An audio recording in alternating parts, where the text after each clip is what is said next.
কোরবানির পশুর দাম হয় না। কোরবানির পশু কোনো পণ্য নয়, পরম করুণাময়ের নির্দেশ। আর আপনাকে যদি কেউ জিজ্ঞাসা করে, তাহলে বলুন, আল্লাহ যা সামর্থ্য দিয়েছেন তার মধ্যেই কেনার চেষ্টা করেছি।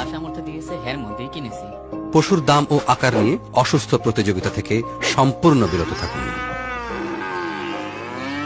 কোরবানির পশু কেনার পর বাজার দর যাচাই করে এ নিয়ে অহেতুক আলাপে যাবেন না। দামে ঠকে গেছি বা দামে জিতে গেছি এ ধরনের আফসোস করবেন না, অন্য কেউ খোঁচা দেবেন না।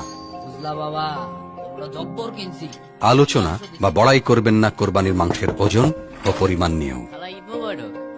ঈদ মুবারক, তোদেরটা কত মন হলো? কোরবানির গোশত যথাযথভাবে বিতরণ করুন। গোশত সংরক্ষণ করতে হবে শুধু এই উদ্দেশ্যে ফ্রিজ কেনার ভ্রান্ত মানসিকতা পরিহার করুন। কদিন পর তো কোরবানি করব, এই ভেবে কোরবানির পশুকে অযত্নে রাখবেন না। কোরবানির পশুর সাথে সেলফি তুলবেন না, সামাজিক যোগাযোগ মাধ্যমে এ নিয়ে প্রচার করবেন না। খাদ্য উৎসবে মেতে উঠবেন না, খাবারে পরিমিতি বজায় রাখুন। আপনার কোরবানির পশুর রক্ত ও বর্জ্য নিজ উদ্যোগে পরিষ্কার করুন।